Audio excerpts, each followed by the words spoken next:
Sir जय Hind. Sir जय हिंद, बहुत बहुत शुक्रिया सर समय देने के लिए, थैंक यू। जय हिंद राजेश जी, ये मेरा सौभाग्य कि मैं आपके चैनल पर हूं। Thank you sir. मणिपुर के मुद्दे पर मैंने आपके साथ बातचीत करनी थी। तमाम जो मीडिया है उतनी खबरें नहीं दिखा पा रहा है, लेकिन जो सोशल मीडिया में रह रहकर वहां से जो वीडियो आ रहे हैं वो बताने के लिए काफी है कि हालात अभी भी वहां पर चिंताजनक बने हुए हैं। उसी को लेकर सर मैं आपके साथ बातचीत करने वाला था।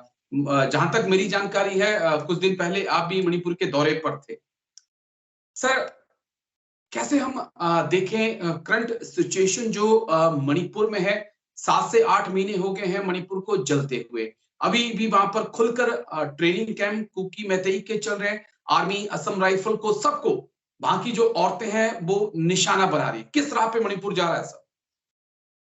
राजेश जी, मणिपुर का जो मसला एक बहुत बड़े पैमाने में जो पिछले साल 3 मई को उभरा और तब से जी। लेके आज तक ये जो मसला है, ये पूरे देश के लिए एक चिंता की बात है। तो मैं आपको बताना चाहूंगा कि इस मसले के पीछे राजनीतिक कारण तो है ही हैं, लेकिन इसके पीछे जियोपॉलिटिकल कारण भी हैं।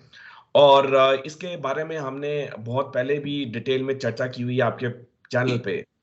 लेकिन मैं मणिपुर दिसंबर के आखिरी महीने में गया था पिछले साल, और मैंने वहां देखा कि हालांकि ऊपर से हालात ठीक दिख रहे हैं, इतनी बड़ी वारदातें नहीं हो रही हैं, लेकिन जो अंडर करेंट्स हैं वो अभी भी बहुत स्ट्रांग हैं। और जो डिवाइड है कुकी और मेतेई के बीच में, वो पूरा है। यानी कि जिन इलाकों में कुकी रहते हैं वहां मेती नहीं जा सकते, जिन इलाकों में मेती रहते हैं वहां कुकी नहीं जा सकते। और ये जो ट्रेनिंग कैंप्स की आपने बात की, ये भी बिल्कुल एक हकीकत है। तो यानी कि जो सरफेस पे सब जी। ठीक दिख रहा है, और लेकिन नीचे नीचे जो चीजें हैं वो ठीक नहीं है। और मैं बस यही भगवान से प्रार्थना करूंगा कि ये सारी सिचुएशन नॉर्मल हो जाए, क्योंकि अगर ये अंडर करंट्स बहुत ज्यादा ओके। तेज हो गए तो वो सरफेस के ऊपर भी उभरेंगे, और फिर वही प्रॉब्लम्स होंगी जो कि हमने पिछले साल देखी हैं। तो अगर मैं अपने ये पर्सनल व्यू में बोलना चाहूं कि सिक्योरिटी फोर्सेस ने बहुत अच्छा काम किया है, क्योंकि आप भी फौज में थे, मैं भी फौज में था। हम जानते हैं कि एक कन्वेंशनल युद्ध लड़ना आसान होता है, क्योंकि हमें पता होता है दुश्मन कहां पर है। काउंटर इंसर्जेंसी ऑपरेशन भी इतना मुश्किल नहीं होता, क्योंकि हमें पता होता है कि मिलिटेंट इस घर में छुपा है या इस इलाके में छुपा है। यहाँ पे जो सेना का रोल है वो बहुत अलग है। यहाँ पे दो ओके। कम्युनिटीज को बीच को इंश्योर करना कि वो लड़े ना, कोई जान की हानि ना हो, प्रॉपर्टी का डैमेज ना हो। तो दो कम्युनिटीज को अलग करना, ये वाकई में सेना के लिए बहुत एक चैलेंजिंग रोल है। और मैं बताना चाहूंगा कि सेना ने बहुत बढ़िया काम किया है मणिपुर में। लेकिन जो चीज मैं देख रहा हूं सर, सेना बहुत अच्छे से काम कर रही है, इसमें कोई डाउट नहीं हो सकता। लेकिन जब सेना कुकी के खिलाफ जाती है कि जब मैतेई के खिलाफ कोई ऑपरेशन करने जा रही है या उन्हें समझाने जा रही है, औरतों को आगे कर दिया जा रहा है। वो एक कह कि बीच में दीवार बन के खड़ी हो जा रही है। एक नई समस्या का खड़ी हो गई है सेना के सामने, जिसका समाधान खोजना होगा। राजेश जी, ये जो मीरा पैबई हैं, जो कि मणिपुर की औरतें हैं जो कि सिक्योरिटी फोर्सेस के सामने आ जाती हैं, ये एक नई चीज नहीं है। मणिपुर में ये चीज 100 साल से पुरानी है। और वहां पे पहले भी मीरा पैबई थी, जो कि अंग्रेजों के राज के अगेंस्ट उन्होंने वो खड़े हुए थे। और उसके बाद भी जब जब उन्हें लगा कि उनके प्रदेश में कोई संकट है, तभी वो खड़ी होती हैं। तो ये उस प्रदेश के लिए नई चीज नहीं है। हाँ, सेना के लिए नई चीज है, क्योंकि हम ऐसी एनवायरनमेंट में पहले कभी हमने ऑपरेट नहीं किया है, जहां पे कई औरतें आ जाती हैं और हमारे ट्रुप मूवमेंट को रोकती हैं, हमारे जो कार्रवाई है उसके में बाधा डालती हैं। लेकिन जैसे अमिताभ बच्चन जी ने कहा था कि आदमी हर हर दिन हर साल सीखता है कुछ ना कुछ। हमारी सेना भी इस चीज के बारे में उसको अभी सिखलाई हो गई है। और उन्होंने भी अपनी जो स्टैंडिंग ऑपरेटिंग प्रोसीजर्स हैं, ड्रिल्स हैं, प्रोसीजर्स हैं, सारा उन्होंने उसको रिफाइन किया है, चेंज किया है। और उसी के मुताबिक अब ये मीरा पैबीज के साथ डील कर रही हैं। और एक चीज और मैं बताना चाहूंगा जी कि सर। कई बारी जब मीरा पैबी सेना की टुकड़ियों के सामने आ जाती हैं, और जब सेना के अफसर, जेसीओ जवान उन्हें समझाते हैं कि वो किस काम के लिए जा रहे हैं, उसका क्या महत्व है मणिपुर के लिए, भारत के लिए, तो वो अक्सर समझ जाती हैं और सेना को जाने देती हैं। तो जो मैं पॉइंट कहना चाहता हूं कि कम्युनिकेशन बहुत इंपॉर्टेंट है, और ये चीज हमारी सेना बेखूबी तरीके से कर रही है मणिपुर में।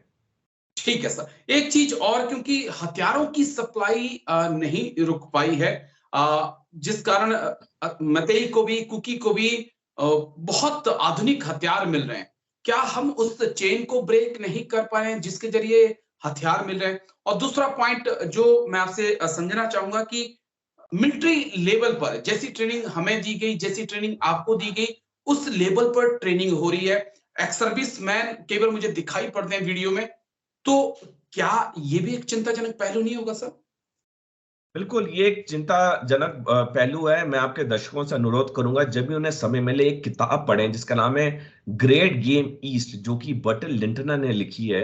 वो एक विदेशी हैं और उन्होंने बहुत अच्छी तरीके से समझाया है कि इस पूरे इलाके में, चाहे हमारा नॉर्थ ईस्ट हो, चाहे म्यांमार हो, थाईलैंड हो, इस पे चीन का कितना बड़ा दबदबा है। और चीन की जो अहम भूमिका इस पूरे प्रदेश में आती है वो हम सारे जानते हैं। अन्यथा वहां के लोगों को इतने आधुनिक हथियार नहीं मिल सकते थे।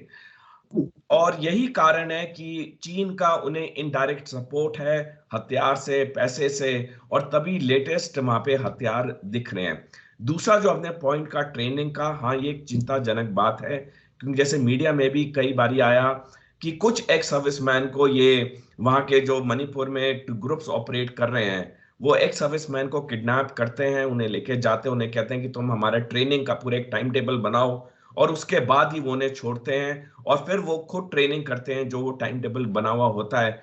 तो ये चिंता की बात है, क्योंकि ये जो मसला है, ये मसला अभी 8 महीने हो गए, हल नहीं हुआ। अगर ये जल्दी हल नहीं होगा तो होगा ये कि ये जो वहां पे टेररिस्ट ग्रुप्स हैं, चाहे कुकी के हों, मेती के हों, ये सारे दिन प्रतिदिन वो वहां पे स्ट्रांग होते रहेंगे, अपनी ट्रेनिंग अच्छी करते रहेंगे। हथियार और पैसे की तो इन्हें कमी है नहीं। तो अगर ये बिल्कुल। मसला जल्दी नहीं सॉल्व हुआ, ये बहुत बड़ा एक ज्वालामुखी बन सकता है। ठीक है सर, बस मेरा एक आखिरी सवाल, जो सरकार की तरफ से फैसला लिया जा रहा है कि बाड़बंदी की जाएगी, जो म्यांमार से भारत आने वाले लोग हैं वो अब सीधा आ नहीं पाएंगे, किस प्रकार से हम इस फैसले को देखें, और क्या इस फैसले के बाद हालात और चिंताजनक नहीं हो सकते हैं? क्योंकि वो लोग तो सांस्कृतिक रूप से एक दूसरे से जुड़े हुए हैं, चिंताजनक नहीं होगा सर? राजेश जी, मेरे व्यू में ये सरकार का अच्छा कदम है। वो इसलिए क्योंकि अब तक क्या था कि 16 किलोमीटर भारत के अंदर, 16 किलोमीटर म्यांमार के अंदर फ्री मूवमेंट रजीम था, यानी कि म्यांमार के नागरिक और भारत के नागरिक 16 किलोमीटर दूसरे देश में बिना किसी वीजा के या किसी डॉक्यूमेंट के जा सकते थे, जैसे हम दूसरे अपने राज्यों में जाते हैं भारत में। और ये एक मुख्य कारण था कि कुछ लोग इसका नाजायज फायदा उठा रहे थे, और ड्रग्स की तस्करी, हथियारों की तस्करी हो रही थी, और जिसकी वजह से ये मुद्दा इतना गर्मा गया। तो ये जो भारत सरकार का फैसला कि ये 16 किलोमीटर के एफएमआर को बंद किया जाएगा, मेरे हिसाब से ये अच्छा है। क्योंकि देखिए, जब भी कोई आदमी या देश कोई अच्छी चीज करता है, लेकिन कुछ लोग उसका नाजायज फायदा उठाते हैं और फिर नुकसान उसे भुगतना पड़ता है, तो एक वक्त आता है जब कठोर कदम लेने पड़ते हैं। तो ये जो कदम लिया जा रहा है, मेरे को उम्मीद है कि ये कुछ समय के लिए लिया जाएगा, और जब भारत सरकार देखेगी कि हालात ठीक हो गए हैं तो ये शायद दोबारा खुल जाएगा। लेकिन इस वक्त इसको इम्प्लीमेंट करना जरूरी है, क्योंकि जब तक पैसा, ड्रग्स और हथियार मणिपुर में आने बंद नहीं होंगे, ये वहां की समस्या खत्म नहीं होगी। ठीक है सर, चलिए बहुत बहुत शुक्रिया कर्नल जयेश सोढ़ी सर, बहुत बहुत शुक्रिया। थैंक यू सर, समय देने के लिए। अपना बहुत बहुत ख्याल रखिएगा सर। Thank you. जय हिंद सर।